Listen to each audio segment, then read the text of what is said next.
pas le temps de décider. Il y a eu un gros scandale de corruption et le FMI a rompu les relations avec le Mozambique.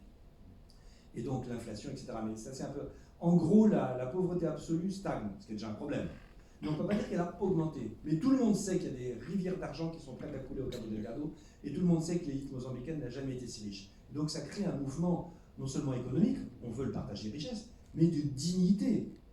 Vous êtes qui pour nous voler le résultat des élections tout le temps, depuis 1994? Sauf qu'avant, ils avaient peur, et là, ils n'ont plus peur. Donc, je ne sais pas comment ça va se terminer, peut-être par un bain de sang, mais pour l'instant, la situation est très mauvaise. Bon, voilà, donc on veut garder un peu de temps parce qu'on veut aussi avoir votre contribution, des questions que vous voulez nous poser, mais je aimerais bien passer la parole à professeur Lucas pour une dernière intervention avant les questions. Bon, en fait, ça serait juste pour revenir au Portugal, savoir comment ça s'est passé l'intégration des retournages, c'est-à-dire l'équivalent des pieds noirs qui revenaient d'Algérie en France. Au Portugal, c'est les retournages. Là, c'est plutôt vous que j'ai envie d'attendre pour savoir comment ça s'est passé, cette intégration. Un peu comme en France. Le problème, c'est que on a reçu, dans une période très courte, dans l'espace d'un an, 1 million de personnes dans un pays qui avait à l'époque 9 millions d'habitants. Et donc l'impact de la rentrée d'1 million de Portugais et finalement pas beaucoup de métis ou de... oui, mais pas assez, peut-être. Et notamment les commandos africains qui se sont battus dans dans les conflits d'Angola et Mozambique et surtout en Guinée-Bissau, parce que j'ai connu beaucoup de commandos africains qui ont survécu au massacre de Nénouviel. Donc, mais voilà, donc pour nous c'était très difficile et ça explique beaucoup aussi de la difficulté du Portugal après la Révolution de récupérer du point de vue économique et financier, surtout mais aussi économique et social. Donc finalement le Portugal va réussir à se stabiliser grâce aux accords qui ont permis notre adhésion à la CEE en 1986, qui ont été déterminants pour la construction vraiment d'une société cohèse au Portugal et surtout pour le développement économique de la population et du pays. Mais l'impact de l'arrivée d'1 million de personnes venues de nos anciennes colonies a été très fort, même si aujourd'hui on peut le reconnaître, on a laissé beaucoup de personnes, notamment de personnes qui avaient droit à la nationalité portugaise et qui l'ont perdu en Inde comme au Mozambique ou en Guinée-Bissau. Alors, oui. Globalement, avec les tornades, et je les rapatriés, on peut dire que globalement ça s'est bien passé. Alors on manque encore de recherche parce qu'une partie de ces rapatriés sont venus au Portugal. Et une autre partie sont partis en Afrique du Sud, donc certains sont partis au Portugal ensuite, mais ont passé plusieurs années en Afrique du Sud. Certains sont partis au Brésil et d'autres sont partis en Australie ou au Canada. Donc ils ne sont pas tous venus, je crois que le 1 million c'est la totalité. Ils sont arrivés au Portugal. Bon, on va se disputer en tant que spécialiste de la... Moi je dirais plutôt 500 000, mais de toute manière, même 500 000, mon évaluation plus basse, en proportion des rapatriés d'Algérie par rapport à la population française de l'époque, c'est de toute manière beaucoup plus. C'est de toute manière beaucoup plus. Mais globalement, ça s'est bien passé, parce que les colons, ils avaient l'esprit économique très dynamique. Ils ont bousculé un peu la vie économique portugaise. Moi, je me rappelle dans les années 70 ou 80, quand on allait au Portugal, des choses nouvelles, par exemple, les petits ateliers de photocopie dans les rues. Ça n'existait pas. C'était toujours les gens de l'Angola et de Mozambique. Les Franco da Brasa con Pilipili. C'était toujours des colons. Ceux qui vous prenaient un autostop sur les routes dans le Portugal quand vous voyagez sac à dos, c'était toujours des Angolais ou des Mozambicains. Ça s'est quand même bien passé au bout de quelques années. Et aujourd'hui, il y a un parti d'extrême droite au Portugal qui s'appelle Chega, c'est le verbe chegar qui veut dire arriver, mais dans ce sens-là, ça veut dire ça suffit. Qui essaye de manipuler l'aigreur, forcément, de colons qui ont tout perdu, hein, bon, pour certains, auprès d'eux-mêmes ou des fils de ces anciens colons, et ça ne marche pas si bien, parce qu'ils se sont bien intégrés dans la société portugaise et ils sont de tous les courants politiques qui existent dans la société. Il y en a quelques-uns, les qui sont à Chegar, mais c'est pas, pour ceux qui ont mon âge, il n'y a pas de Tixier-Vignoncourt comme aux élections de 1965 en France. Je suis totalement d'accord, et ça on l'a vécu à la société portugaise, donc l'arrivée des retornados, parce que des choses si simples comme la musique rock ou bien le Coca-Cola qui existait dans les colonies, il n'existait pas au Portugal. C'était interdit. C'était interdit pendant le régime de Salazar. Par contre, en Mozambique ou en Inde, ils avaient le Coca-Cola. Et nous, au Portugal, on ne l'avait pas. Donc, c'est pour ça qu'il y a eu la révolution. Bien sûr. Donc, c'était le périphérie. Alors, s'il y a des questions, s'il y a des commentaires, on aimerait bien aussi avoir la possibilité de dialoguer un peu avec vous. On a un microphone qui... Il marche pas? Si, c'est moi qui marche. Celui-là, il marche. C'est pas des marches, c'est pas des marches, quoi.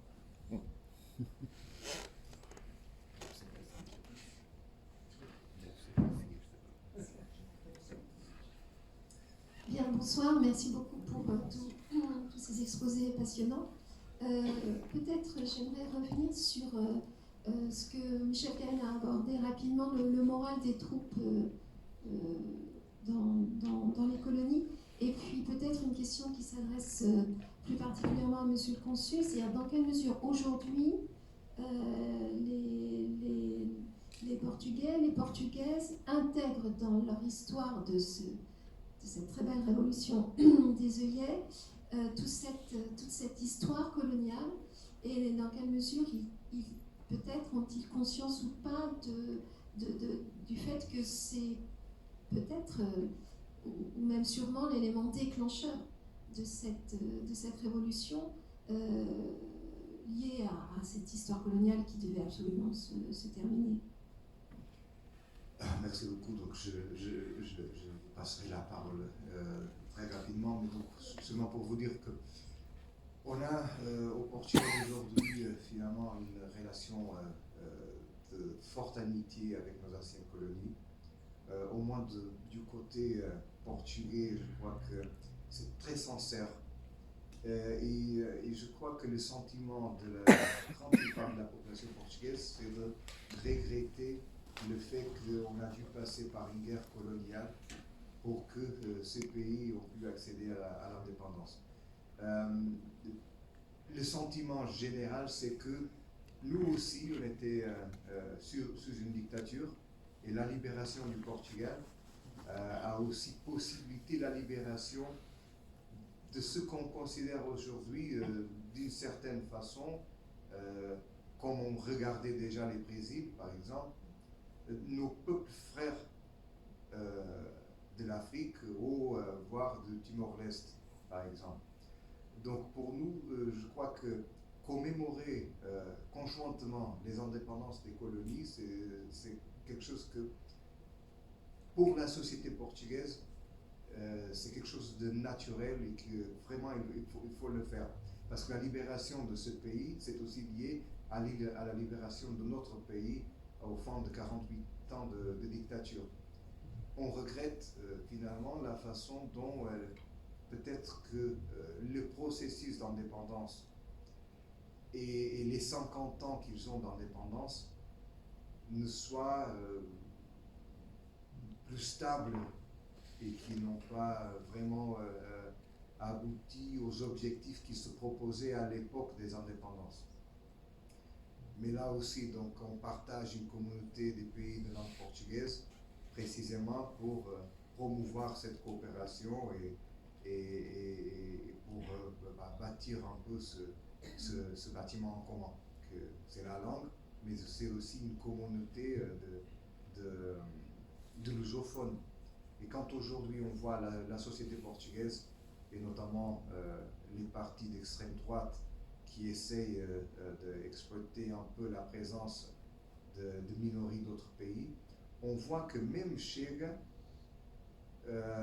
défend qu'on reçoit plus d'émigrés de nos anciennes colonies en Afrique ou du Brésil, en détriment de populations qui viennent par exemple du Pakistan ou du Népal ou d'autres parts du monde. Donc même le parti d'extrême droite défend que nous, on a besoin de travailleurs.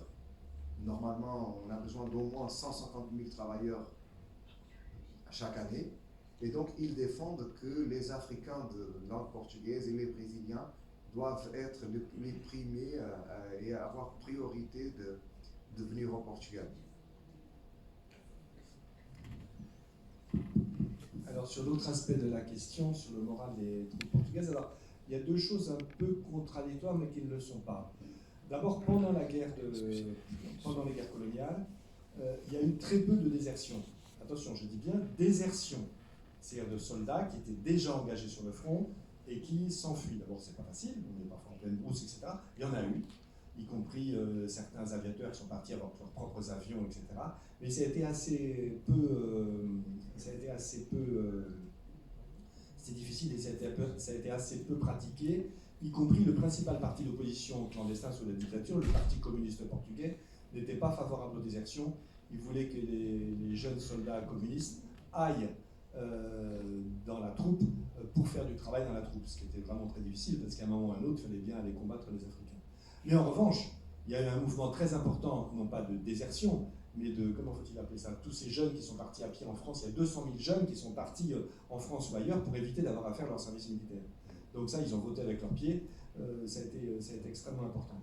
Quant à la chute du moral des militaires, c'est un peu difficile à dater, mais il y a le mouvement des forces armées apparaît en Guinée portugaise, Futur-Bissau, en juillet 1973, au début pour des motifs purement professionnels, parce que, presque même catégoriels, parce que justement la situation était mauvaise, et pour attirer plus d'étudiants à devenir des sous-officiers et des officiers, eh bien le régime leur a promis un avancement plus rapide. Mais cet avancement plus rapide se faisait au détriment de l'avancement des cadres, du cadre de réserve, du cadre permanent. Et le mouvement a commencé rapidement, enfin a commencé comme ça, mais très rapidement. Donc des gens, c'était pas du tout un mouvement de gauche. Très rapidement, les gens ces militaires mécontents ont compris, non mais pour que ça ne se produise pas, il faut que la guerre s'arrête. Et pour que la guerre s'arrête, il faut qu'il y ait une solution politique. Et pour qu'il y ait une solution politique, il faut que ce régime tombe. Voilà, ça a été assez rapide. Et alors, il y a des moments d'accélération du phénomène. Par exemple, en janvier 1974, dans la deuxième ville du pays au Mozambique, la ville de Beira, il y a des émeutes blanches contre l'armée. Contre l'armée. Parce que le Frélimo commençait à descendre. Le Frélimo commençait à descendre, à arriver dans la province centrale, alors qu'avant il n'était qu'au nord, donc la province qu'on appelait à l'époque Manica et Sofala. Et un colon avait été tué. C'était très rare parce que le Frélimo ne tuait pas les colons. Il y a même des doutes sur qui a fait ce crime, etc. Le Frélimo attaquait les troupes portugaises, mais n'attaquait pas les colons individuellement. Ils ont toujours dit que l'ennemi, c'était pas le colon blanc, l'ennemi, c'était le système colonial. Mais en tout cas, il y a un colon qui est attaqué, et on voit que le Frélimo commence à arriver au sud, là où il y a les grandes villes. Et donc certains blancs sont très, très inquiets et sont très mécontents de l'armée, en disant qu'est-ce que vous foutez, vous n'êtes même pas capable de lutter contre ces terroristes, etc. Et ils manifestent contre l'armée. Ça a un effet dévastateur sur le moral des officiers, et ça renforce considérablement le mouvement des forces armées au Mozambique. Parce que quoi ? Nous, ça fait notre 4e commission de service qu'on fait sur le terrain. On a laissé nos femmes et nos enfants au Mozambique. Vous, là, les Blancs, vous vivez bien, vous êtes des colons, vous vivez bien mieux qu'au Portugal, vous avez des piscines, etc. Et vous venez nous critiquer parce qu'on n'est pas capable de vaincre le Frélimo. Oui, on n'est pas capable de vaincre le Frélimo parce qu'il n'est pas du tout facile de vaincre une guérilla enracinée dans la population, au moins une partie de la population. En 1973, on peut dire que le Frélimo occupait de façon permanente et totale 15% du territoire. Vous me direz, c'est pas beaucoup, c'est énorme. dans les conditions d'une guerre de guérilla, qui n'est pas dans un petit pays comme la Guinée-Bissau, hein, mais dans un grand pays, 750 000 ou 800 000 km², si on compte le lac Nyassa, au Mozambique, réussir à occuper 15% des territoires, c'est énorme. Et donc, la dissociation de l'institution militaire, la chute du moral, là, je parle surtout des officiers, bien sûr, parce que les soldats tournaient plus vite. Mais c'est très tardif quand même. C'est entre juillet 73 et bien 1960, et puis la révolution des œillets. Je voulais juste dire une toute petite chose sur la révolution des œillets elle-même, parce qu'il faut le dire. La révolution des œillets, c'est une révolution. C'est pas une transition. C'est-à-dire qu'il y a un coup d'état militaire, les militaires qui font ça, ils ne savent pas ce que ça va donner. Il y en a certains qui étaient quelques-uns, comme Elon Tunes, qui étaient déjà de gauche, mais la plupart non. Un Otelo Santana de Carvalho, qui va même être d'extrême gauche par la suite, c'était l'aide de camp de Spinola en Guinée-Bissau, en Guinée portugaise. Bon, ils sont pris dans un processus, Trotsky aurait appelé ça processus de révolution permanente. C'est-à-dire un événement entraîne un autre, qui entraîne un autre, qui entraîne un autre. Ils prennent le pouvoir donc dans la nuit du 25 avril. Ils appellent la population à rester chez elle, à ne pas sortir. Que fait la population? Elle sort immédiatement dans les rues. Après, il y a le 1er mai, juste après, 25 avril, 1er mai. Ils disent la manifestation est autorisée, mais personne n'avait demandé d'autorisation. Et la manifestation est gigantesque. La révolution avait commencé. Et c'est la grosse différence avec l'Espagne. Parce qu'en Espagne, il y a une transition. Ce qui fait que tout l'appareil d'État en Espagne, il reste franquiste. Au Portugal, il y a quand même un assainissement qui ensuite sera corrigé, etc. Mais il y a une vraie révolution, il y a une vraie rupture. Et c'est donc une évolution historique complètement différente. Et de ce point de vue-là, c'est vrai que les Portugais peuvent être fiers du 25 avril. Et là, récemment, le 25 avril 2024, pour les 50 ans, ça a été une énorme manifestation, d'autant plus que l'extrême droite monte. Et donc les gens ont fait le lien entre... on a vaincu le fascisme en 1974, et là il y a un groupe d'extrême droite qui arrive. Il y a eu des crimes racistes aussi au Portugal, etc. Et c'est une grosse manifestation. Le 25 avril, parce que ça a été une révolution, ça reste très très... Je crois que ça reste un patrimoine politique très important pour les Portugais aujourd'hui.